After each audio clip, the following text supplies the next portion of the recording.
Class में हम पढ़ेंगे केमिकल रिएक्शन एंड इक्वेशन का ये दूसरा पार्ट है वीडियो का। इस वीडियो में जो हम पढ़ेंगे वो सबसे पहले शॉर्ट आंसर टाइप क्वेश्चन, फिर उसके बाद हम लॉन्ग आंसर टाइप क्वेश्चन, फिर एमसीक्यू करेंगे यानी मल्टीपल चॉइस क्वेश्चंस, और उसके बाद हम कुछ क्वेश्चंस करेंगे जो हाई ऑर्डर थिंकिंग स्किल्स पे बेस्ड है, जिसको हम शॉर्ट फॉर्म में हॉट्स भी कह सकते हैं। उसके बाद हम पढ़ेंगे टाइप्स ऑफ केमिकल रिएक्शन।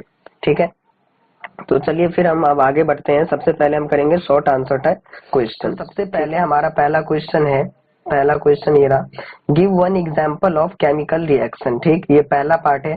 तो और दूसरा पार्ट है इसका, state two characteristics of chemical reactions which takes place when dilute sulfuric acid is poured over zinc granules।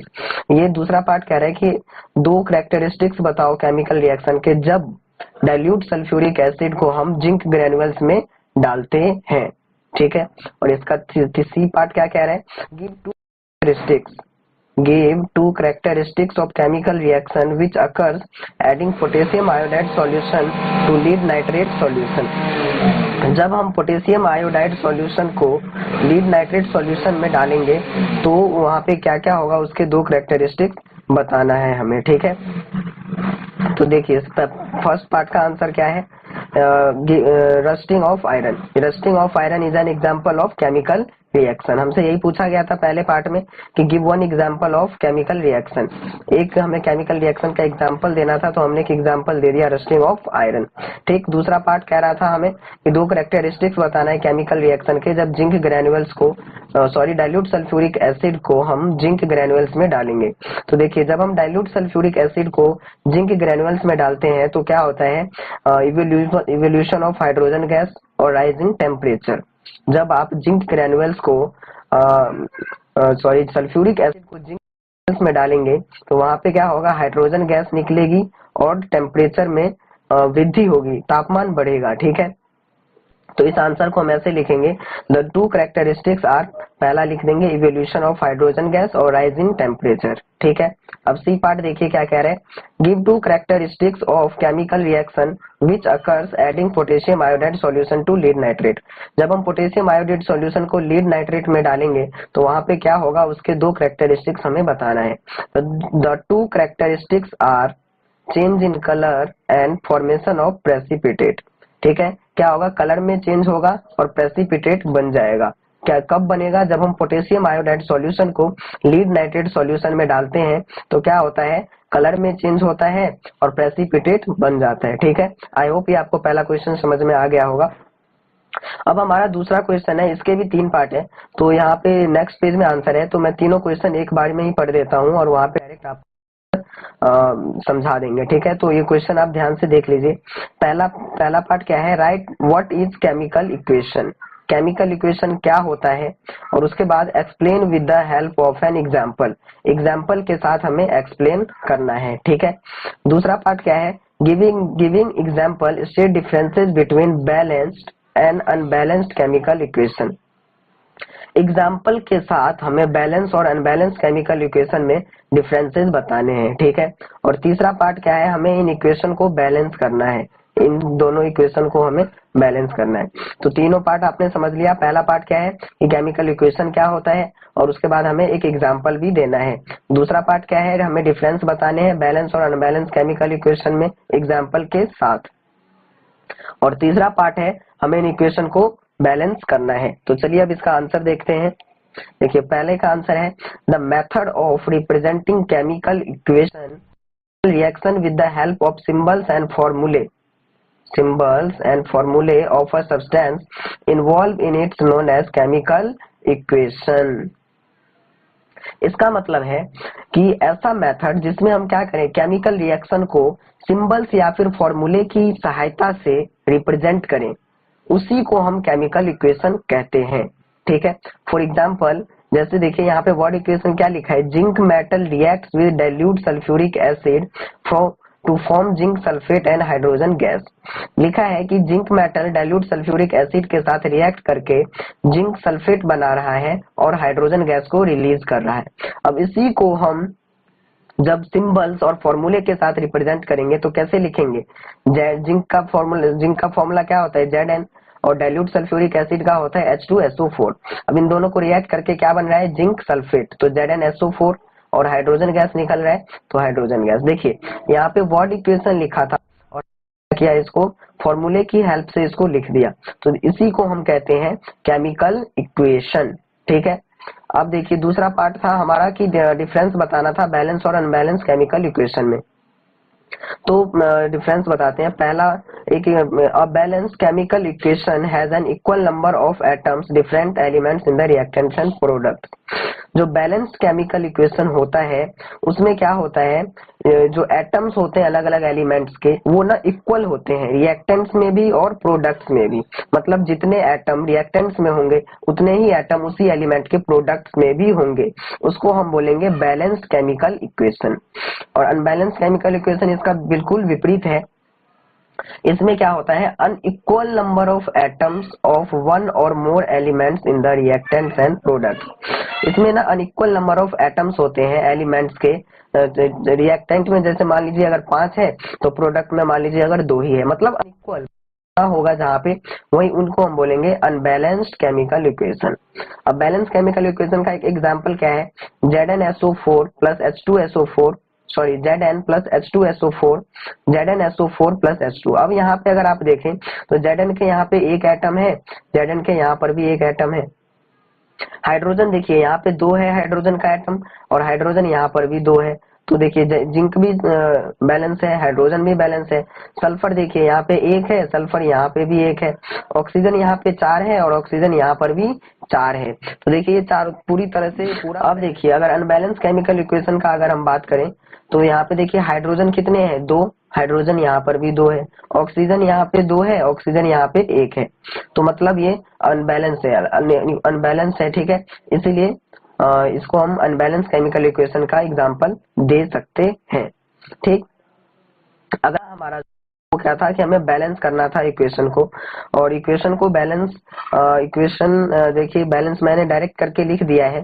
तो वैसे मैंने प्रीवियस वीडियो में आपको सिखा दिया है कि कैसे बैलेंस करना है, तो आप पहले ना खुद से बैलेंस करने की कोशिश करें और उसके बाद अगर नहीं होगा तो आप यहाँ से आंसर मैच कर सकते हैं। इसका एक और पार्ट भी है, सी पार्ट का भी दूसरा पार्ट इसको भी मैंने डायरेक्ट बैलेंस करके लिख दिया है। आप क्या करें, सीधा पहले खुद से बैलेंस करने की कोशिश करें, उसके बाद यहाँ से आंसर मैच करें। ठीक है, चलिए अब तीसरा क्वेश्चन क्या है, when hydrogen is passed over copper oxide, copper and steam are formed।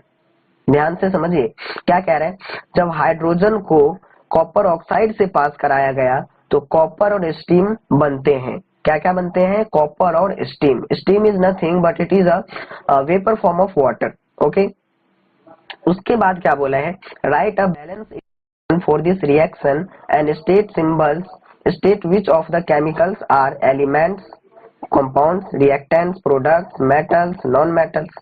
ठीक, फिर उसके बाद हमें एक बैलेंस केमिकल इक्वेशन लिखना है और हमें बताना है कि ये जो रिएक्शन है केमिकल रिएक्शन, इसमें कौन एलिमेंट है, कौन कंपाउंड है, कौन रिएक्टेंट्स है, कौन प्रोडक्ट्स है, कौन मेटल्स है, कौन नॉन मेटल्स है।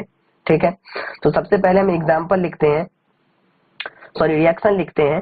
हाइड्रोजन को पास कराया हमें कॉपर ऑक्साइड, तो कैसे लिखेंगे, हाइड्रोजन H2, कॉपर ऑक्साइड का फॉर्मूला होता है CuO।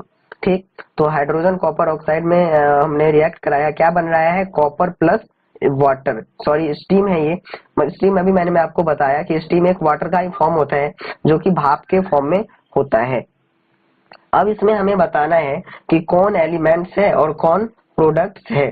ठीक है, तो देखिए एलिमेंट्स कौन कौन है यहाँ पे, हाइड्रोजन और कॉपर यहाँ पे एलिमेंट्स है। इस रिएक्शन में हाइड्रोजन और ये जो कॉपर है ये एलिमेंट्स है। ठीक, कंपाउंड्स क्या क्या है, कॉपर ऑक्साइड है और वाटर है H2O, CuO and H2O are compounds.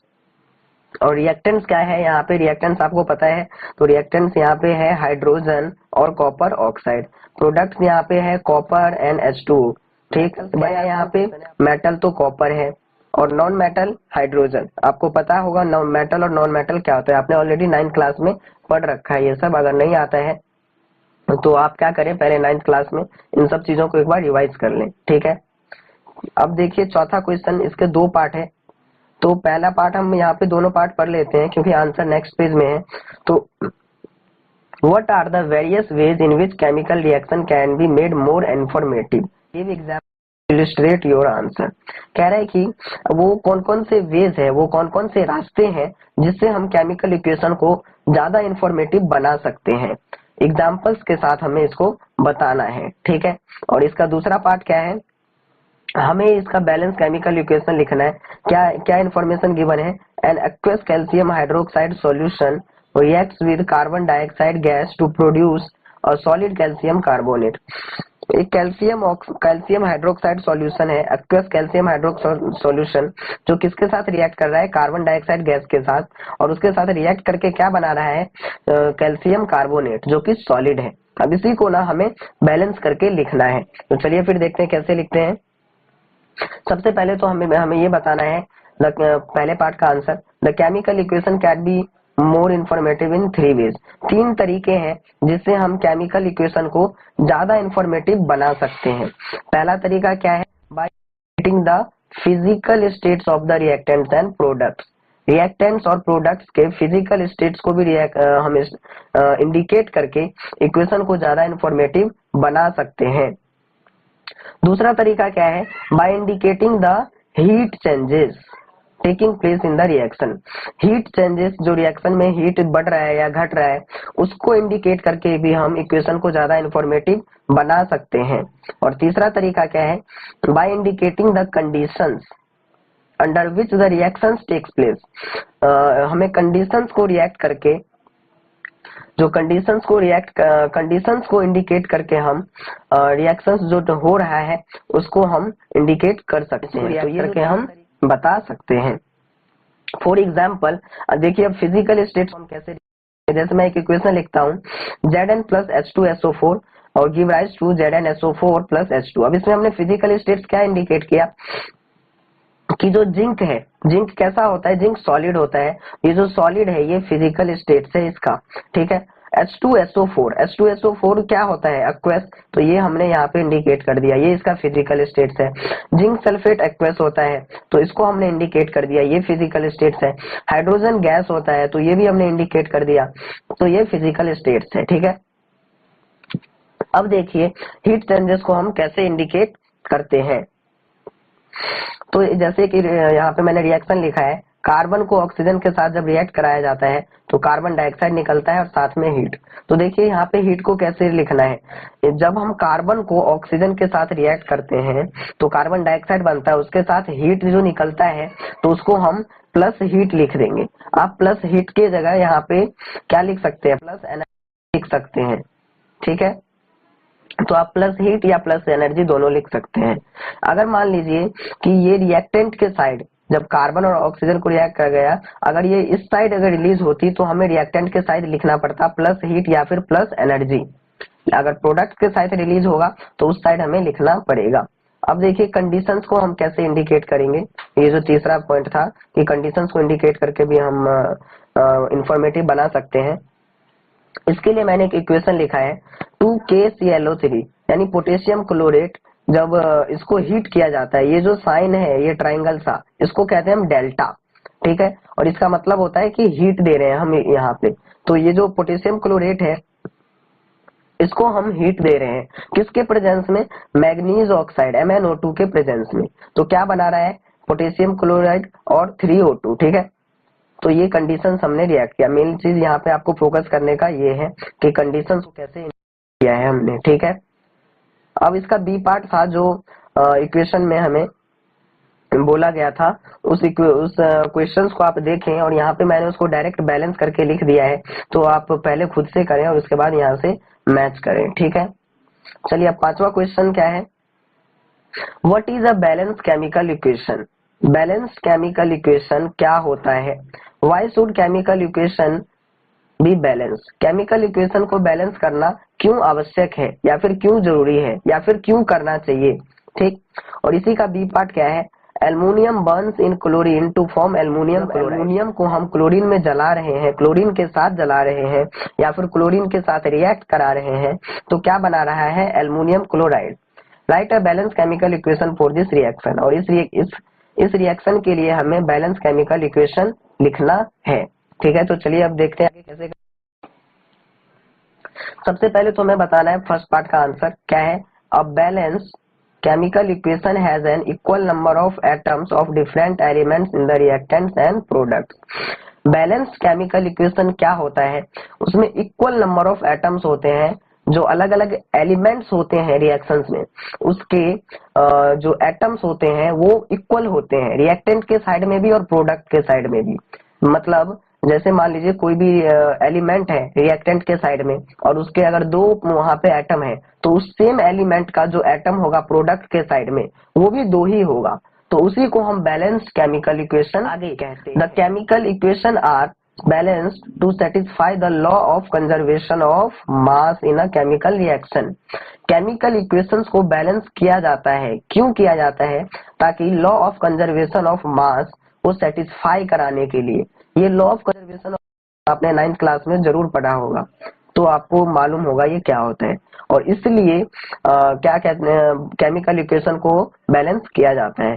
वैसे आपको याद होगा, मैं एक बार फिर भी याद दिला देता हूँ, the matter can neither be created nor be destroyed in a chemical reaction. याद आया कुछ, ये वही वाला लॉ है। ठीक है, और इसी को सेटिस्फाई कराने के लिए हम केमिकल इक्वेशन को बैलेंस कराते हैं। जो एल्युमिनियम है वो क्लोरीन के साथ रिएक्ट कर रहा है और एल्युमिनियम क्लोराइड बना रहा है, तो उसका हमें बैलेंस केमिकल इक्वेशन लिखना है, तो इसको मैंने बैलेंस करके लिख दिया है। आप इसको पहले खुद से करें और उसके बाद यहाँ से मैच करें। ठीक, चलिए 6th क्वेश्चन देखते हैं। Explain with the help of example how the physical states of reactants and products can be shown in a chemical equation. कह रहे हैं कि एग्जाम्पल के साथ एक्सप्लेन करो कि रिएक्टेंट्स और किसी भी केमिकल इक्वेशन में जो रिएक्टेंट्स और प्रोडक्ट्स होता है उस फिजिकल स्टेट्स को हम कैसे शो करेंगे, कैसे दिखाएंगे। तो देखिए इसका आंसर कैसे हम लिखेंगे। There can be 4 physical states of the reactants and products of a chemical reaction। Physical states reactants और प्रोडक्ट्स के लिए 4 हो सकते हैं, मतलब केमिकल रिएक्शन में जो हम फिजिकल स्टेट्स को इंडिकेट करेंगे वो 4 हो सकते हैं। वो कौन कौन से हो सकते हैं, या तो हो सकता है कि कोई सॉलिड है, या फिर लिक्विड, या फिर एक्वस सॉल्यूशन, या फिर गैस। एक्वस सॉल्यूशन क्या होता है, the solution which are made in water. ऐसा कोई भी सॉल्यूशन जो पानी की सहायता से या फिर पानी में बनाया गया हो उसको हम एक्वस सॉल्यूशन कहते हैं। जैसे एक एग्जांपल देखिए, यहाँ पे मैंने लिखा जिंक को किसके साथ रिएक्ट करा दिया, डाइल्यूट सल्फ्यूरिक एसिड के साथ, और क्या बना दिया, जिंक सल्फेट प्लस हाइड्रोजन। अब देखिए इसमें मैं फिजिकल स्टेट्स को कैसे इंडिकेट करूंगा। हमें मालूम है जिंक सॉलिड होता है, जिंक के आगे ब्रैकेट में सॉलिड लिखेंगे। H2SO4 हमें पता है एक्वस सॉल्यूशन है, तो इसके आगे हम AQ लिख देंगे। AQ मतलब होता है एक्वस, और ब्रैकेट में लिखेंगे। ठीक है, सेम इस साइड भी हमें मालूम है कि जो जिंक सल्फेट होता है वो एक्वस होता है, तो उसके आगे भी हम ब्रैकेट में एक्वस लिखेंगे, और हाइड्रोजन गैस होता है तो उसके आगे हम गैस लिख देंगे। ठीक है, तो फिजिकल स्टेट्स को हम ऐसे इसमें इंडिकेट करेंगे। ठीक है, अब इसी क्वेश्चन का देखिए बी पार्ट क्या कह रहे हैं, balance the following equation and add. हमें ना इस इक्वेशन को बैलेंस भी करना है और इसमें सिंबल्स वगैरह को भी ऐड करना है। ये क्या इक्वेशन है, जिंक प्लस हाइड्रोक्लोरिक एसिड क्या बना रहा है, जिंक क्लोराइड प्लस हाइड्रोजन। अब इसमें आप क्या करेंगे, स्टेट सिंबल्स को इंडिकेट करेंगे। तो जिंक क्या होता है, अभी मैंने बताया था, जिंक सॉलिड होता है और हाइड्रोक्लोरिक एसिड एक्वस होता है, तो हमने इसके आगे एक्वस लिख दिया। जिंक क्लोराइड एक्वस, तो इसके आगे ब्रैकेट में एक्वस लिखेंगे। हाइड्रोजन गैस होता है तो इसके आगे हम ब्रैकेट में गैस लिख देंगे। ठीक है, और इसको हमें बैलेंस भी करना था, तो मैंने इसको बैलेंस कर दिया है, और आप इसे आराम से पहले खुद से करें, उसके बाद यहाँ से देख के मैच करें। ठीक है, मतलब चेक करें। चलिए सी पार्ट क्या कह रहे हैं, convey the following information in the form of balance chemical equation. यहाँ पे हमें कुछ इन्फॉर्मेशन दी गई है, इसको देखो और उसको फिर बैलेंस भी करना है। क्या कह रहे हैं, an aqueous solution of ferrous sulfate reacts with an aqueous solution of sodium hydroxide to form a precipitate of ferrous hydroxide and sodium sulfate remains in the solution। इसका मतलब है कि एक फेरस सल्फेट का एक्वस सॉल्यूशन सोडियम हाइड्रोक्साइड के aqueous solution से react करके ferrous hydroxide का प्रेसिपिटेट बनाता है, और सोडियम सल्फेट सॉल्यूशन रह जाता है। इसको हमें अब केमिकल इक्वेशन में लिखना है और उसको बैलेंस भी करना है। तो देखिए फेरस सल्फेट का फॉर्मूला क्या होता है, FeSO4, और हमें मालूम है कि जो फेरस सल्फेट होता है वो एक्वस होता है, ठीक। और जो सोडियम और किसके साथ रिएक्ट कर रहा है, सोडियम हाइड्रोक्साइड के साथ, तो हमने सोडियम हाइड्रोक्साइड लिख दिया। और हमें ये भी मालूम है कि सोडियम हाइड्रोक्साइड भी एक्वस होता है, तो इसके आगे हमने एक्वस लिख दिया, ठीक। और उसके बाद क्या बना रहा है, उसके बाद ये बना रहा है कि फेरस हाइड्रोक्साइड, तो हमने फेरस हाइड्रोक्साइड लिख दिया। चूंकि फेरस हाइड्रोक्साइड प्रेसिपिटेट होता है तो इसके आगे हमने सॉलिड लिख दिया, ठीक। और उसके साथ और क्या बना रहे हैं, sodium sulphate, sodium sulphate Na2SO4 भी एक्वस होता है, तो इसके आगे हमने एक्वस लिख दिया। बहुत ही आसान क्वेश्चन है ये, ठीक है। चलिए अब अगला क्वेश्चन हम देखते हैं, 7th क्वेश्चन देखते हैं। क्या कह रहे हैं, write any two observation in an activity which may suggest that a chemical reaction has taken place। हमें कोई दो ऑब्जर्वेशंस लिखना है जिससे हमें ये पता चल जाए कि केमिकल रिएक्शंस हुआ है, ठीक है।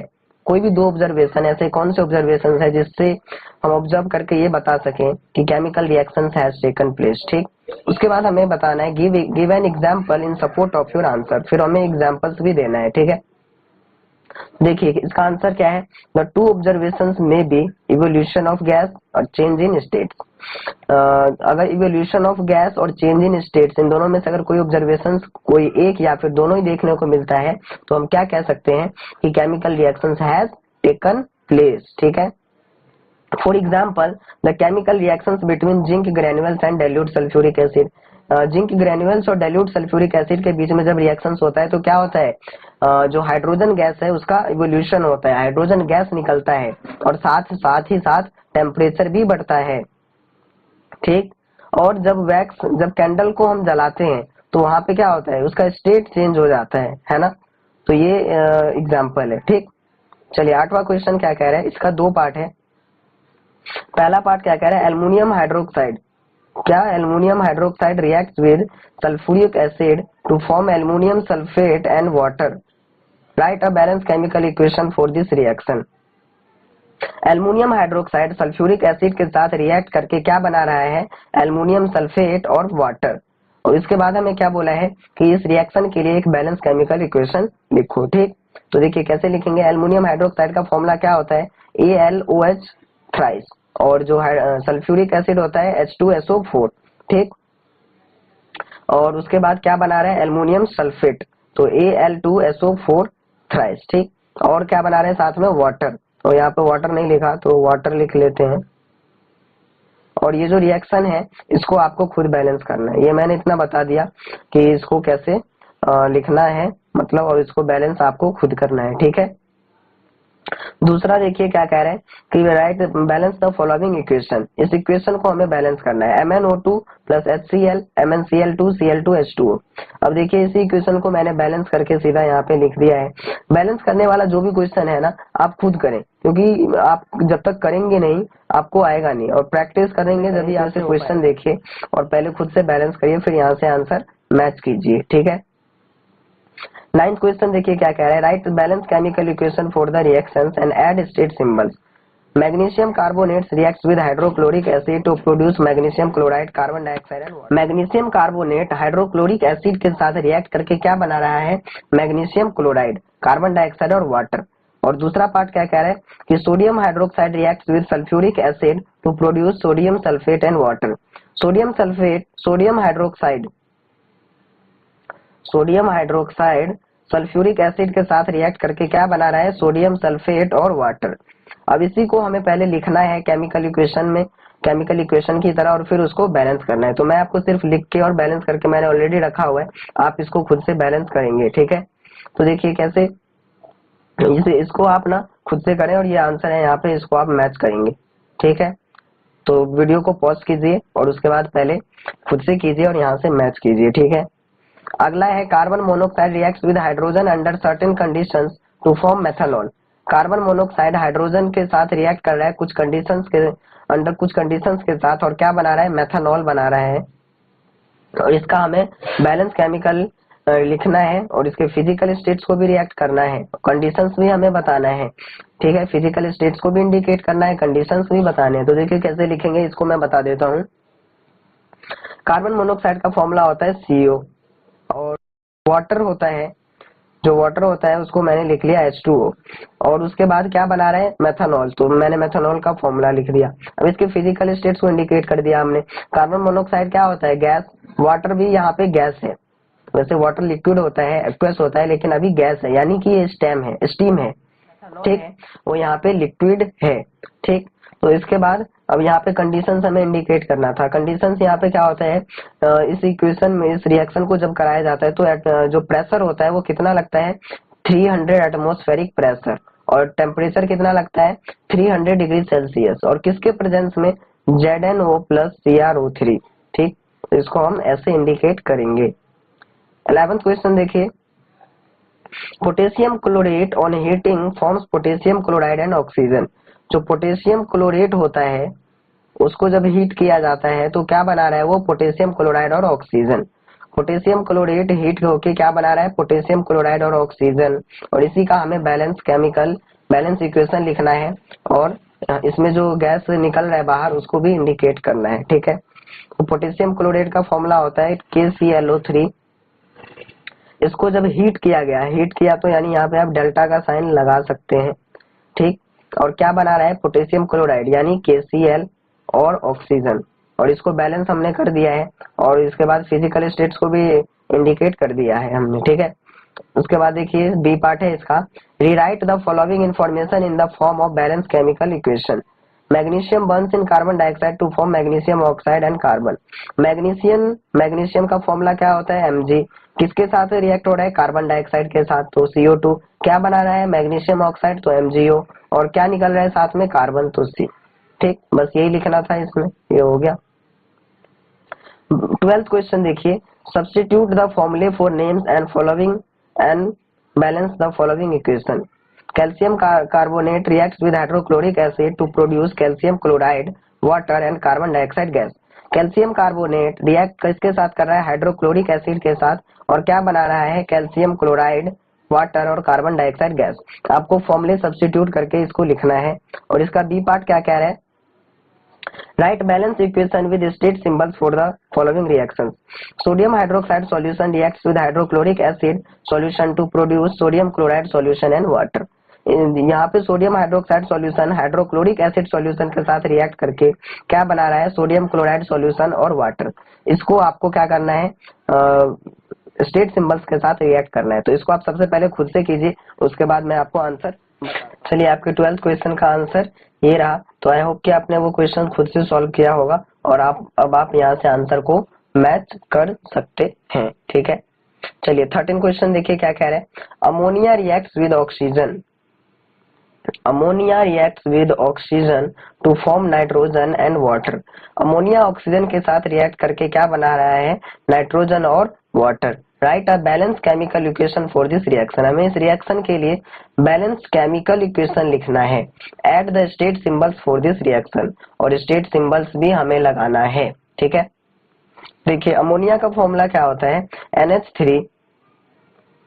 ऑक्सीजन का फॉर्मूला होता है O2, और जब ये रिएक्ट करता है तो क्या बना देता है, नाइट्रोजन और वाटर। इसको बैलेंस करना है, आप इसको बैलेंस खुद से करेंगे। मैं ऑलरेडी पहले की वीडियो में बता चुका हूँ how to balance chemical equation, ठीक है। तो इसको आप खुद से बैलेंस करें, और ये इसका आंसर है, ठीक। आगे देखिए 14th क्वेश्चन क्या कह रहा है, write a balance chemical equation for the process of photosynthesis. आप सभी को मालूम होगा कि फोटोसिंथेसिस क्या होता है। तो वहां पर जो केमिकल इक्वेशन होता है फोटोसिंथेसिस में, प्रोसेस ऑफ फोटोसिंथेसिस में, उसका आपको केमिकल इक्वेशन लिखना है, और उसमें फिजिकल स्टेट्स को भी इंडिकेट करने हैं, और क्या करना है, कंडीशंस भी बताना है, कौन से कंडीशंस में वो रिएक्शंस होता है। तो देखिए क्या करता है फोटोसिंथेसिस में, प्लांट्स कार्बन डाइऑक्साइड को लेता है, ठीक, और क्या करता है, वाटर को लेता है, किसके प्रेजेंस में, सनलाइट के प्रेजेंस में और क्लोरोफिल के साथ, और क्या बना देता है, ग्लूकोज प्लस ऑक्सीजन। तो ये जो प्रोसेस ऑफ फोटोसिंथेसिस है, इसका ये रिएक्शंस है, जिसको मैंने ऑलरेडी बैलेंस कर दिया है। तो इसको आप खुद से पहले बैलेंस करेंगे, ठीक है, रट्टा मारने की जरूरत नहीं है। पहले बैलेंस कीजिए खुद से, फिर मैच कीजिए। ठीक। Translate the following statement into chemical equation and then balance it. यहाँ पे कुछ केमिकल स्टेटमेंट दिया हुआ है, उसको आपको क्या करना है, पहले ट्रांसलेट करना है केमिकल इक्वेशन में और उसको फिर बैलेंस करना है। क्या कह रहा है, बेरियम क्लोराइड सॉल्यूशन। कौन सा सॉल्यूशन, बेरियम क्लोराइड सॉल्यूशन किसके साथ रिएक्ट कर रहा है, एल्युमिनियम सल्फेट सॉल्यूशन के साथ। क्या बना रहा है, प्रेसिपिटेट ऑफ बेरियम सल्फेट, और क्या बना रहा है, एल्युमिनियम क्लोराइड सॉल्यूशन। अब इसको हम कैसे लिखेंगे, बेरियम क्लोराइड का फॉर्मूला BaCl2, एल्युमिनियम सल्फेट का फॉर्मूला Al2SO4 थ्राइस, और बेरियम सल्फेट का फॉर्मूला BaSO4, और एल्युमिनियम क्लोराइड का AlCl3। अब इसी को आपको बैलेंस करना है, तो आप इसको बैलेंस करेंगे। चलिए अब दूसरा टॉपिक है हमारा लॉन्ग आंसर टाइप क्वेश्चंस। इसमें कुछ बड़े बड़े क्वेश्चंस हैं।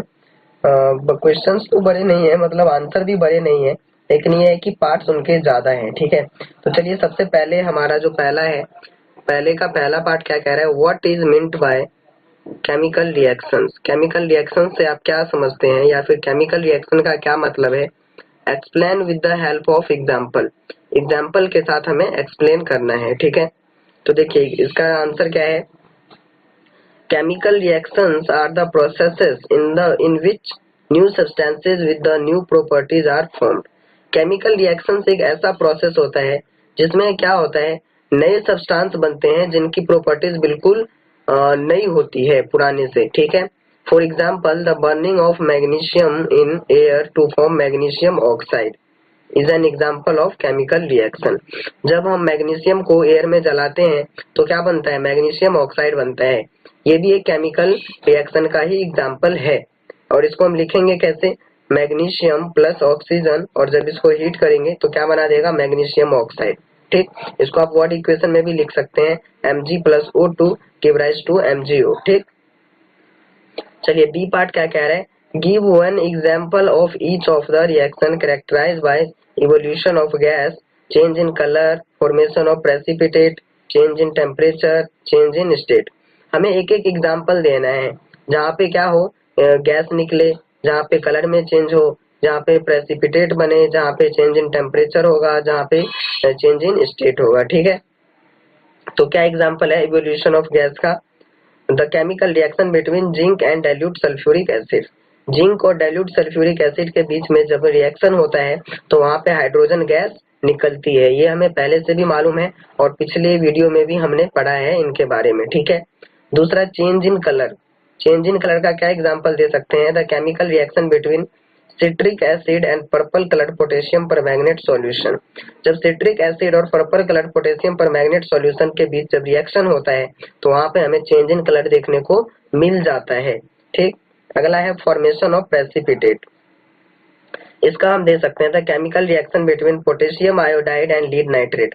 पोटेशियम आयोडाइड और लीड नाइट्रेट के बीच में जो रिएक्शन करवाया जाता है वहां पे प्रेसिपिटेट बन जाता है, तो इसका ये एग्जांपल हो गया। ठीक, change in temperature. Change in temperature the chemical reaction between quick lime and water to form slake lime. Quick lime और वाटर के बीच में जब रिएक्शन करवाया जाता है तो वो जो स्लेक लाइम बनता है तो वहां पे भी चेंज इन टेम्परेचर होता है। जैसे आप देख सकते हैं जब घर में सफेदी होती है तो जो चूने में जो पानी पानी वगैरह जो डालते हैं हम चूना वगैरह में, तो वहां पे कितनी ज्यादा टेम्परेचर बढ़ जाती है कि नहीं।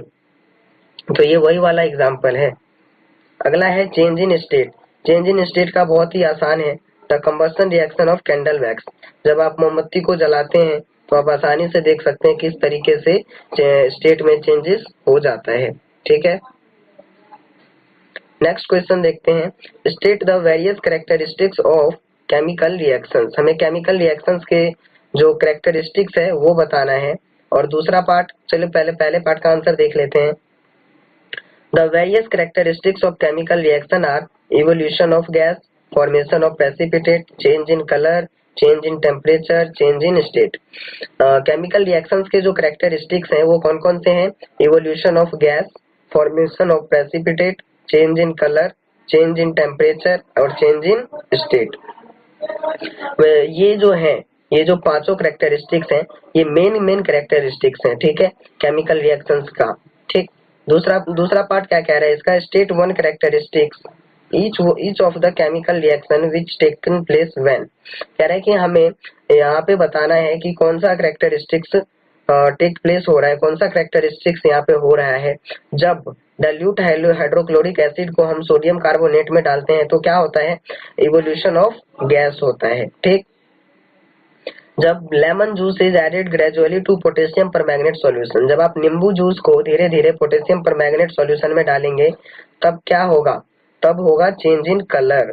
ठीक है, अगला है dilute sulphuric acid is added to barium chloride solution, dilute sulphuric acid को जब आप बेरियम क्लोराइड सॉल्यूशन में डालेंगे तब क्या होगा, तब प्रेसिपिटेट बनेगा, यानी formation of precipitate. Quick lime is treated with water, जब आप क्विक लाइम को वाटर के साथ ट्रीट करेंगे तो क्या होगा, चेंज इन टेम्परेचर। ये भी हमने प्रीवियस क्वेश्चन में भी अभी अभी देखा था। Wax is burned in the form of candle, जब हम वैक्स को कैंडल के फॉर्म में जलाते हैं तब क्या होता है, चेंज इन। तीसरा क्वेश्चन है what do you understand by exothermic and endothermic reactions, आप एक्सोथर्मिक और एंडोथर्मिक रिएक्शन से क्या समझते हैं। ठीक है, देखिए तो those reaction in which heat is evolved are known as exothermic reaction and those reaction in which heat is absorbed are known as endothermic reaction। इसका मतलब है ऐसा कोई रिएक्शन जिसमें हीट बाहर को निकले उसको हम बोलेंगे एक्सोथर्मिक रिएक्शन, और ऐसा कोई भी रिएक्शन जिसमें हीट एब्जॉर्ब हो जाए, ऐसा कोई रिएक्शन जो हीट को अपने अंदर एब्जॉर्ब कर ले उसको हम बोलेंगे एंडोथर्मिक रिएक्शन। ठीक है, चलिए इसका बी पार्ट क्या कह रहा है, give one example of N exothermic reaction and one of N endothermic reaction, हमें एक एग्जांपल एक्सोथर्मिक रिएक्शन का देना है और एक एग्जांपल हमें एंडोथर्मिक रिएक्शन का देना है।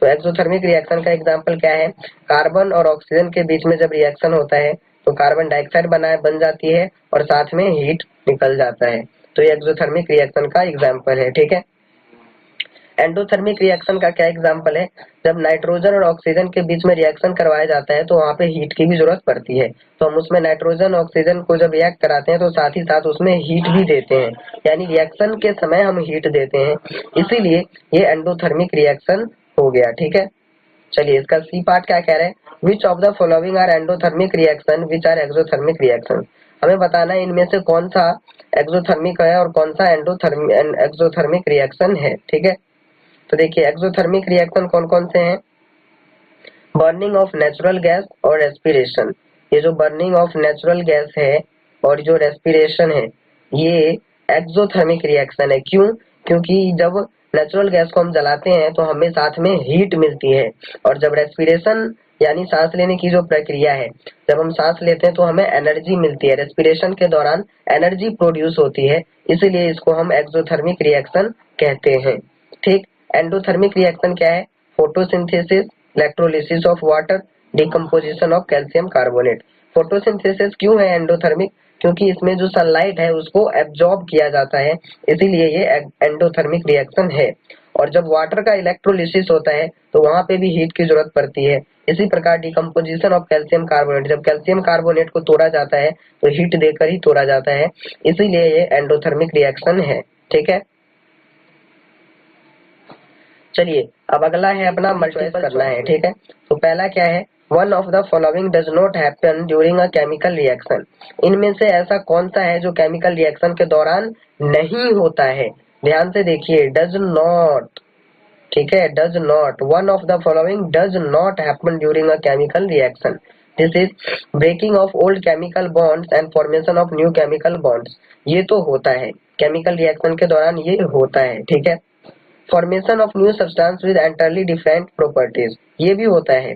ठीक, अगला है atoms of one element change into those of another element to form new products, नहीं होता, किसी भी एलिमेंट के एटम्स चेंज नहीं होते हैं, केवल एटम्स का रीअरेंजमेंट हो जाता है, तो ये हमारा ये नहीं होता। ठीक, अगला है rearrangement of atom takes place to form new products, ये तो होता है जब केमिकल रिएक्शन होता है तो ये होता है।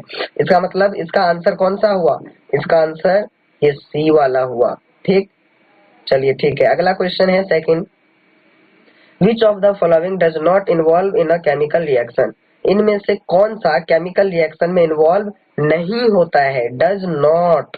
ठीक, does not involve in a chemical reaction. ठीक, digestion of food in our body, ये तो है केमिकल रिएक्शन, ये इन्वॉल्व करता है। Process of respiration is also a chemical reaction. Burning of candle wax when heated is also a chemical reaction. Melting of candle wax on heating. ठीक, candle wax melt नहीं होता है, सिर्फ उसका state change हो जाता है। तो इस प्रकार हमारा जो आंसर होगा, ये हमारा आंसर इसका होगा डी। ठीक, अगला है you are given the solution of lead nitrate in order to obtain a yellow precipitate you should mix it with solution of potassium chloride, potassium nitride, potassium sulphide, potassium iodide. आपको ना lead nitrate का solution दिया गया है। आप आपको अगर आपको येलो प्रेसिपिटेट चाहिए तो आप लीड नाइट्रेट को किसके साथ मिक्स करोगे? पोटेशियम क्लोराइड के साथ, पोटेशियम आयोडाइड, पोटेशियम नाइट्राइड के साथ, पोटेशियम सल्फाइड के साथ, या फिर पोटेशियम आयोडाइड के साथ। हम इसको मिक्स करें, हम पोटेशियम क्लोराइड के साथ नहीं करेंगे, येलो प्रेसिपिटेट नहीं बनेगा, इसके साथ भी नहीं बनेगा, इसके साथ भी नहीं बनेगा। लेकिन इसके साथ अगर हमें येलो प्रेसिपिटेट चाहिए तो लीड नाइट्रेट को हमें पोटेशियम आयोडाइड के साथ मिक्स करना पड़ेगा। ठीक है, अगला है an acid which can decolourise purple coloured potassium permanganate solution is. कह रहे कि इसमें से कौन सा ऐसा एसिड है जो पर्पल कलर का जो पोटेशियम परमैंगनेट सॉल्यूशन होता है उसको डीकलर कर देगा। सल्फ्यूरिक एसिड करेगा? बिल्कुल नहीं करेगा। एसिड जो है वो पर्पल कलर का जो ये पोटेशियम परमैंगनेट है उसको डिक्लोराइज कर देगा। तो इस प्रकार जो हमारा आंसर हुआ वो आंसर हमारा हुआ बी वाला। ठीक है, चलिए अगला देखते हैं। पांचवा क्वेश्चन है the chemical reaction between two substances is characterised by change in colour from orange to green. These two substances are mostly likely to be. कह रहे हैं कि जो केमिकल रिएक्शन होता है दो सब्सटेंस के बीच में वो चेंज इन कलर होता है, और जहाँ पे क्या होता है वो कलर ऑरेंज से होता है पहले और बाद में वो ग्रीन हो जाता है। ये ऐसे दो सब्सटेंस कौन से हो सकते हैं? पोटेशियम डाइक्रोमेट सॉल्यूशन या फिर सल्फर डाइऑक्साइड। अगला है potassium permanganate solution and sulphur dioxide, potassium permanganate solution and lemon juice, potassium dichromate solution and carbon dioxide. इनमें से हो सकता है वो हो सकता है पोटेशियम डाइक्रोमेट सॉल्यूशन और सल्फर डाइऑक्साइड सॉल्यूशन। तो इस प्रकार हमारा आंसर ये वाला हो गया। ठीक है, अगला है the chemical reaction between quick lime and water is characterised by evolution of hydrogen gas, formation of slake lime precipitate, change in temperature of mixture, change in colour of the product. जब quick lime और water के बीच में reaction करवाया जाता है तो वहाँ पे कौन सा कैरेक्टरिस्टिक्स टेक्स प्लेस लेता है? क्या हाइड्रोजन गैस निकलता है? नहीं। Formation of slake lime and precipitate होता है? नहीं। Change in temperature of mixture ये होता है। ठीक, ये नहीं होता, ये भी नहीं होता, ये भी नहीं होता, ये होता है। इस प्रकार हमारा आंसर सी वाला हो गया। ठीक है, अगला है one of the following is an endothermic reaction. इनमें से एक ऐसा कौन सा है जो एंडोथर्मिक रिएक्शन है? Combination of carbon and oxygen to form carbon monoxide, combination of nitrogen and oxygen to form nitrogen monoxide, combination of glucose and oxygen to form carbon dioxide and water, combination of zinc and hydrochloric acid to form zinc chloride and hydrogen। इनमें से कौन सा ऐसा reaction है जो endothermic reaction है? Endothermic reaction which absorbs heat। अब इनमें से कौन सा? तो इसमें इनमें से जो होगा ये तो बिल्कुल नहीं है, ये हो सकता है। तो इस ये होता हो सकता नहीं, यही है। इसमें हीट एब्जॉर्ब किया जाता है, इसीलिए ये एंडोथर्मिक रिएक्शन है। ठीक है, चलिए अगला question. Which of the following is not an endothermic reaction. कह रहे कि इनमें से कौन सा एंडोथर्मिक रिएक्शन नहीं है? क्या ये कैल्शियम कार्बोनेट ब्रेक डाउन हो रहा है कैल्शियम ऑक्साइड और कार्बन डाइऑक्साइड में? क्या ये है? उसके बाद हमें दिया गया है वाटर हाइड्रोजन और ऑक्सीजन में ब्रेक हो रहा है, क्या ये है? फिर इस प्रकार ये दिया गया है हमें, फिर ये दिया गया है। हमें बताना है कौन सा एंडोथर्मिक रिएक्शन नहीं है। ध्यान से समझिएगा कौन सा नहीं है, नॉट लिखा है, नॉट, कौन सा नहीं है। तो जो नहीं है वो है ये अपना आंसर ही ये तो है एंडोथर्मिक रिएक्शन, ये भी एंडोथर्मिक है, ये भी एंडोथर्मिक है, ये नहीं है। तो इसलिए हमारा आंसर होगा डी वाला। ठीक है, अगला है one of the following is an exothermic reaction. This is, कह रहा है कि इनमें से कौन सा एक्सोथर्मिक रिएक्शन है?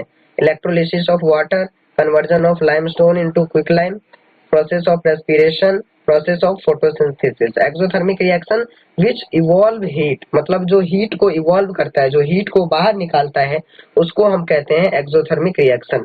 तो हमें यही बताना है इनमें से कौन सा एक्सोथर्मिक रिएक्शन है। Process of respiration is an exothermic reaction. ठीक है, ये तो ये नहीं है, ये नहीं है, ये भी नहीं है, ये हमारा है, तो इसलिए हमारा जो आंसर होगा होगा process of respiration. Process of respiration is an exothermic reaction. ठीक है, अगला है the chemical equations are balanced to satisfy one of the following laws in chemical reactions. This law is known as law of conservation of momentum. बिल्कुल नहीं। Law of conservation of mass, हाँ ये है। ठीक है, ये है। कह रहा है कि केमिकल इक्वेशन को हम बैलेंस किस लिए करते हैं, किस लॉ को सेटिस्फाई के लिए करते हैं? क्या law of conservation of momentum के लिए? नहीं थी। लॉ ऑफ कंजर्वेशन ऑफ मास के लिए? बिल्कुल इसके लिए ही हम करते हैं। तो इसलिए जो हमारा आंसर है वो है हमारा आंसर बी। ठीक है, चलिए अब जो हमारा नेक्स्ट टॉपिक है वो है question based on high order thinking skills. Hot question है, मतलब थोड़ा दिमाग लगाना है इन क्वेश्चन में। ऐसे क्वेश्चन जनरली पेपर में कभी नहीं आते, लेकिन कभी कभार आ भी सकता है, लेकिन आते तो नहीं है। लेकिन फिर भी आपको प्रैक्टिस के लिए आप समझ लीजिए इसको करना जरूरी है। तो चलिए फिर पहला क्वेश्चन क्या है, When the solution of substance X, अब यहाँ पे substance X कह रहे हैं कि solution है एक कौन से substance का है, X substance का, वो X हमें नहीं पता क्या है, is added to a solution of potassium iodide, then a yellow solid separates out from the solution। ये जो solution है substance X का, उसको जब पोटेशियम आयोडाइड solution में मिक्स किया गया या ऐड किया गया तो वहां से येलो कलर का सॉलिड सेपरेट्स होता है। अब इसके बेस पे यहाँ पे हमें 4 पार्ट्स दिया है। पहला पार्ट क्या है, what do you think substance X is likely to be. Substance X क्या हो सकता है, इसके बारे में आपको सोचना है। तो चलिए आंसर ए लिखते हैं हम, यहाँ पे लिखते हैं आंसर ए का आंसर क्या हो सकता है, ये हमें सोचना है। चलिए बताइए ए का आंसर। बी का आंसर है लीड आयोडाइड। क्या है, लेड आयोडाइड, लेड आयोडाइड। ठीक, मतलब जो येलो सॉलिड है, ये जो येलो सॉलिड सेपरेट हुआ है वो है लेड आयोडाइड। ठीक है, यही येलो कलर का होता है। सी क्या कह रहा है, which characteristics of chemical reaction is illustrated by this example। Chemical reaction का कौन सा कैरेक्टरिस्टिक्स इस रिएक्शन के द्वारा इलिस्ट्रेट किया गया, ये हमें बताना है। प्रेसिपिटेट, ये तो बहुत आसान है, आप ऐसे ही देख सकते हैं। यहाँ पे कह रहा है कि सॉलिड सेपरेट हो रहा है, सॉलिड। सॉलिड क्या होगा रिएक्शन में, प्रेसिपिटेट ही तो बनेगा। तो इसका जो आंसर होगा वो हम लिखेंगे फॉर्मेशन ऑफ प्रेसिपिटेट। डी देखिए क्या कह रहा है, डी का आंसर लिखेंगे अब हम, write a balance chemical equation for the reaction which takes place.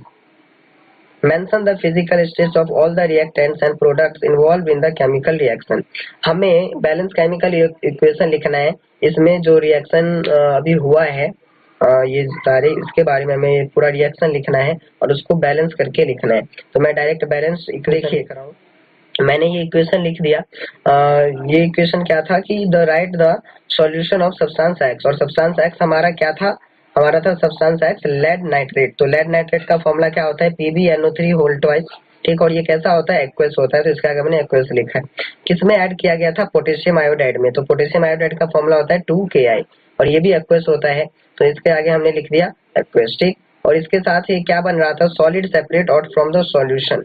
Solid जो एक बन रहा था वो सॉलिड हमारा क्या बन रहा था, लेड आयोडाइड। तो हमने लेड आयोडाइड का फॉर्मूला क्या होता है, PbI2, तो ये लिख दिया, और ये सॉलिड है तो सॉलिड, और साथ में यहाँ पे क्या निकलेगा, पोटेशियम नाइट्रेट। ठीक, तो ये हमने लिख दिया, बस इसमें इतना ही करना था। ठीक, let's move on next question. Next question है When water is added gradually to a white solid X, जब वाटर को एक व्हाइट कलर के सॉलिड में डाला गया और उस सॉलिड का नाम है X, और हमें नहीं मालूम क्या है, अभी हमें पता चलेगा। वाटर को हमने एक X सॉलिड में डाल दिया जो कि व्हाइट कलर का है, और हिसिंग साउंड होता है, वो जैसा आवाज निकालती है ना हिस करके, उसी प्रकार से कुछ आवाज हमें सुनाई देता है। And lot of heat is produced, और बहुत ज्यादा हीट भी प्रोड्यूस होता है प्रोडक्ट Y में। वो जो प्रोडक्ट बना है वो प्रोडक्ट Y है, उसी में से बहुत ज्यादा हीट भी निकलता है और आवाज आती है hissing sound. A suspension of Y in water is applied to the walls of the house. और वो जो सस्पेंशन, वो जो सब्सटेंस हमारा ये जो प्रोडक्ट बना था वाई, इसके सस्पेंशन को हम क्या करते हैं, घरों के दीवार पे लगाते हैं व्हाइट वॉशिंग के समय। A clear solution of Y is also used for testing carbon dioxide gas in the laboratory। और उसी जो प्रोडक्ट Y बना है उसका जो क्लियर सॉल्यूशन होता है उसको हम कार्बन डाइऑक्साइड गैस को लेबोरेटरी में चेक करने के लिए भी यूज करते हैं। ठीक है, देखिए एक बार दोबारा रिपीट करता हूँ। क्या होता है ना, वाटर को एक एक्स सॉलिड में डाला जाता है और वो एक्स सॉलिड क्या है, उसका कलर व्हाइट है। जब हमने वाटर को व्हाइट कलर के एक्स सॉलिड में डाला, जैसे ही क्या होता है एक प्रोडक्ट बनता है वाई, और उस प्रोडक्ट में से ना आवाज आती है हिसिंग हिसिंग हिसिंग साउंड कुछ आती है। और क्या होता है उसका जो सस्पेंशन होता है वो जो प्रोडक्ट बना है वाई का, उसको हम अपने घरों की दीवारों पे ये लगाते हैं व्हाइट वॉशिंग के समय। और उसी सॉल्यूशन का, उसी का जो क्लियर सॉल्यूशन होता है प्रोडक्ट जो वाई बना है, उसको हम लेबोरेटरी में कार्बन डाइऑक्साइड गैस को चेक करने के लिए भी यूज करते हैं। अब इसके बेस पे हमें आंसर देना है। तो पहला क्या कह रहा है, what could be the solid x, right it's formula. ये जो सॉलिड एक्स है ये क्या हो सकता है और इसका हमें फॉर्मूला लिखना है। तो हम सीधा सीधा जानते हैं कि व्हाइट वॉशिंग के लिए क्या यूज किया जाता है, कैल्शियम ऑक्साइड। तो हम लिख देंगे कि कैल्शियम ऑक्साइड। ये जो सॉलिड एक्स है वो क्या हो सकता है, कैल्शियम ऑक्साइड। और इसका फॉर्मूला क्या होता है, CaO। ठीक, अब इसका बी पार्ट देखिए क्या कह रहे हैं, what could be product Y. Product Y क्या हो सकता है उसका हमें केमिकल फॉर्मूला लिखना है। तो बी का आंसर क्या होगा, हाइड्रोक्साइड, कैल्शियम हाइड्रोक्साइड। और इसका फॉर्मूला क्या है, CaOH होल ट्वाइस। ठीक है, सी पार्ट देखिए क्या कह रहे हैं, what is common name of solution of Y which is used for testing carbon dioxide gas. ये जो सॉल्यूशन प्रोडक्ट वाई हमने हमारा बना था उसका कॉमन नेम क्या है, जिसको हम क्या करते हैं कार्बन डाइऑक्साइड गैस को टेस्ट करने में भी यूज करते हैं। इसका कॉमन नेम क्या है, लाइम वाटर। इसको हम लाइम वाटर के नाम से भी जानते हैं। ठीक, लाइम वाटर। अब डी देखिए क्या कह रहे हैं, write chemical equation of the reaction which takes place on adding water to solid X. हमें केमिकल इक्वेशन लिखना है इस रिएक्शन का जब हम सॉलिड एक्स में वाटर को डालते हैं। तो अब इसका केमिकल इक्वेशन देखिए कैसे लिखेंगे। कैल्शियम ऑक्साइड था हमारा सॉलिड एक्स, उसमें हमने वाटर डाला और क्या बना दिया, कैल्शियम हाइड्रोक्साइड। तो इस प्रकार हम इसको लिख दिए, बस इतना लिखना था। ई पार्ट देखिए क्या कह रहे हैं, ई पार्ट कह रहे हैं which characteristics of chemical reaction is illustrated by this example. इस एग्जांपल से कौन सी कैरेक्टरिस्टिक्स को बताया जा रहा है, मतलब इस ये जो रिएक्शन है इस रिएक्शन के द्वारा कौन से कैरेक्टरिस्टिक्स को हम समझ सकते हैं। तो इससे हम कौन सा समझ, चेंज इन टेम्परेचर।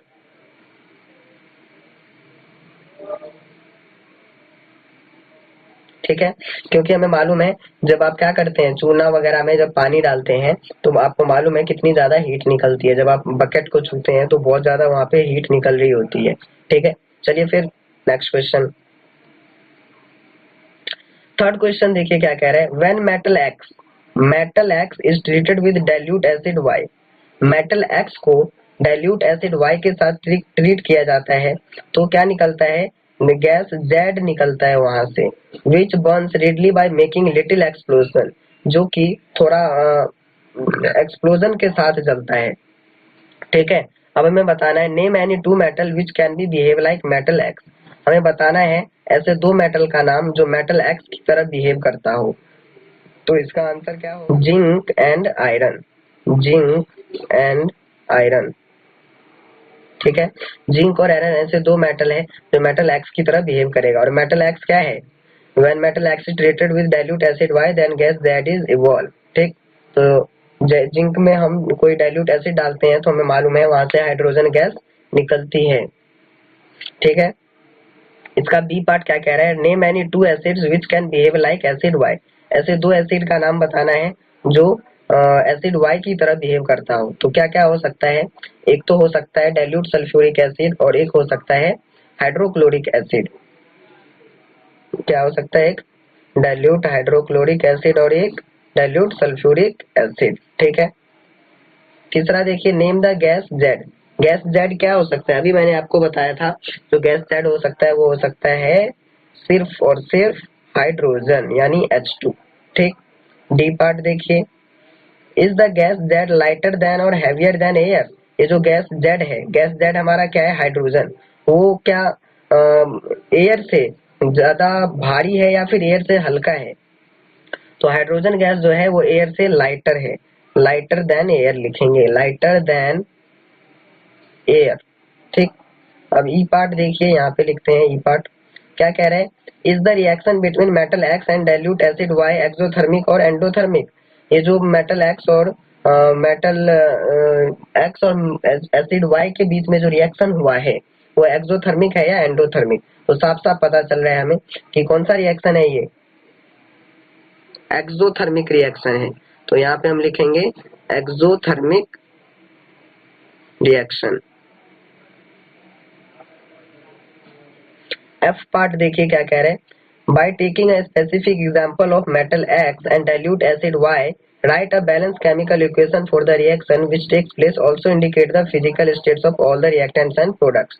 हमें मेटल एक्स और एसिड वाई का कोई एक स्पेसिफिक एग्जांपल लेके उसको उसमें फिजिकल स्टेट्स को भी मेंशन करके यहाँ पे हमें लिख के दिखाना कि जिंक, जिंक कैसा होता है, सॉलिड, इसको हम हाइड्रोक्लोरिक एसिड के साथ रिएक्ट करा देते हैं यानी एक्वस जो होता है, तो क्या बनेगा, ये ZnCl2 प्लस हाइड्रोजन गैस। ठीक है। तो ये हमने लिख के दिखा दिया। देखिए, solid substance P which is very hard is used in the construction of many buildings, especially flooring. When substance P is heated strongly, it decomposes to form another solid Q and gas R is given out. Solid Q reacts with water with the release of lot of heat to form a substance S. When gas R is passed into clear solution of substance S, then a white precipitate of substance T is formed. Then substance T has the same chemical composition as starting substance P. देखिए, समझ में आया आपको, नहीं आया, मैं समझाता हूँ। क्या कह रहा है कि एक सॉलिड सब्सटेंस है P जो कि बहुत ज्यादा हार्ड है। अब वो कौन सा सब्सटेंस है हमें नहीं पता, एक सॉलिड सब्सटेंस मान लीजिए P है जो बहुत ज्यादा हार्ड है, जिसको हम ना बिल्डिंग्स वगैरह के कंस्ट्रक्शन में यूज करते हैं, स्पेशली जब फ्लोरिंग की जाती है, बिल्डिंग्स में जो फ्लोरिंग की जाती है वहां पे वो यूज की जाती है। ठीक है।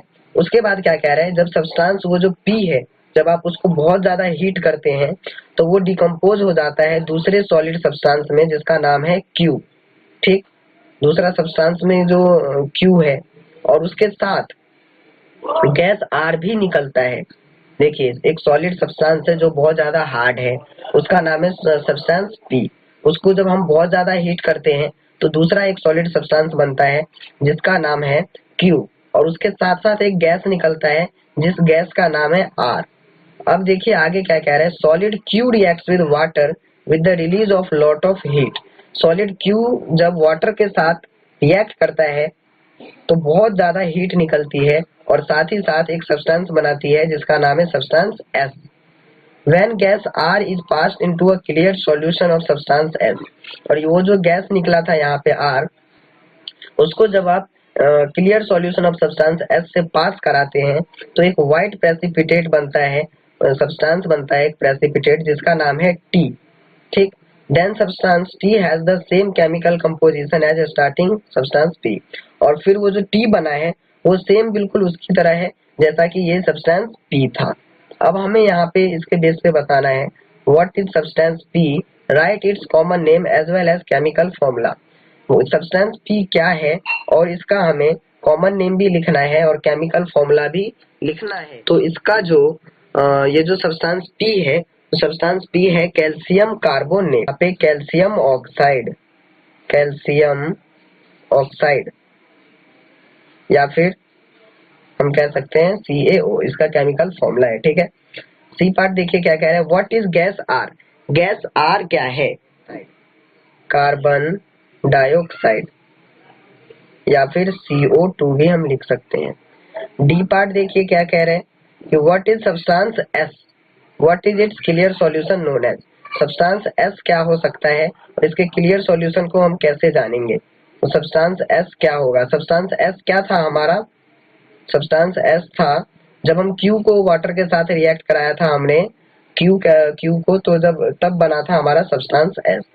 तो चलिए सब्सटेंस एस क्या हो सकता है, कैल्शियम हाइड्रोक्साइड। सब्सटेंस एक्स हमारा क्या होगा, कैल्शियम हाइड्रोक्साइड या फिर CaOH होल ट्वाइस। ठीक है, यहाँ पे लिखते हैं ई पार्ट, सॉरी ये डी भी 2 बार लिखा गया है, ये एक्चुअली ई है। ठीक है, what is substance T, substance T क्या है, name any 2 natural forms in which substance T occurs in nature. हमें बताना है कि सब्सटेंस टी क्या है और उसके बाद हमें ये भी बताना है उसका नेचुरल फॉर्म बताना है जिसमें सब्सटेंस टी नेचर में पाया जाता है। वो है अपना कैल्शियम कार्बोनेट, कैल्शियम कार्बोनेट। ठीक, और नेचर में ये कैसे किस 2 फॉर्म में पाया जाता है, एक तो पाया जाता है लाइमस्टोन में और एक पाया जाता है मार्बल में, लाइमस्टोन एंड मार्बल। ठीक है, चलिए अब अगला question, I think it is metal x, एक सिल्वरी मेटल है, सिल्वर कलर का है जिसका नाम है x, in the form of ribbon, ribbon के फॉर्म में है, व्हेन इग्निटेड, इग्निटेड मतलब जब उसको हीट किया गया, burns in air with dazzling white flame to form white powder Y. ठीक है, जब उसको एयर में जलाया गया तो उसका फ्लेम कैसा है, डेजलिंग है और उसके साथ एक पाउडर निकल रहा है जिसका नाम है powder Y. When water is added to powder Y, जब वाटर को पाउडर वाई में ऐड किया गया, it dissolves partially to form another substance that, ये एक उस सब्सटेंस को ना पार्शियली डिजॉल्व करता है और एक दूसरा सब्सटेंस बनाता है जिसका नाम है जेट। ठीक, अब हमें बताना है what could metal X be. तो मेटल एक्स हमें पता है क्या हो सकता है, मैग्नीशियम रिबन हो सकता है। तो हम यहाँ पे लिखेंगे मैग्नीशियम रिबन। ठीक है, बी पार्ट क्या कह रहे हैं, what is powder Y, powder Y क्या हो सकता है, मैग्नीशियम ऑक्साइड। ठीक है, क्योंकि मैग्नीशियम रिबन को ही हम जलाते हैं तभी मैग्नीशियम ऑक्साइड बन जाता है जो कि व्हाइट कलर का होता है। तो पाउडर वाई क्या हो सकता है, मैग्नीशियम ऑक्साइड। सी पार्ट क्या कह रहे हैं, which substance metal X combine to form powder Y, कि कौन से मेटल के साथ सब्सटेंस, कौन से सब्सटेंस के साथ मेटल एक्स कंबाइन होके पाउडर वाई बनाता है। तो हमें पता है कि ऑक्सीजन के साथ कंबाइन होके बनाता है, क्योंकि मैग्नीशियम ऑक्सीजन के साथ कंबाइन होगा तभी तो बनाएगा पाउडर वाई, मैग्नीशियम ऑक्साइड। ठीक है, डी पार्ट है what is substance Z, name one domestic use of substance Z. Substance Z क्या है और इसका एक घरेलू यूज हमें बताना है, मैग्नीशियम हाइड्रोक्साइड यानी MgOH होल ट्वाइस। इसका घरेलू यूज क्या है, एंटा एसिड की तरह ये काम करता है। एंटा एसिड क्या होता है, जो हमारे स्टोमक से इंडाइजेशन गैस वगैरह जो बन जाता है उसको रिमूव कराने में हेल्प करता है। ठीक है, अगला है write a balance chemical equation for the reaction which takes place metal X burns in air to form powder Y. हमें एक बैलेंस केमिकल इक्वेशन लिखना है, Mg प्लस O2 क्या बना देगा, MgO 2MgO। अब ये बैलेंस, जो लास्ट टॉपिक है वो है types of chemical reactions. Chemical reactions कितने टाइप के होते हैं उसके बारे में हम पढ़ेंगे। तो इस वीडियो में मैं इस डिटेल में नहीं बताऊंगा, सिर्फ इतना बता देता हूँ कि क्या क्या है। तो some of the important types of chemical reactions are combination reactions, decomposition reactions, displacement reaction, double displacement reaction, oxidation and reduction reaction. कौन कौन से रिएक्शन है important types, combination reaction, decomposition reaction, displacement reaction, double displacement reaction, oxidation and reduction reaction. तो इस video में फिलहाल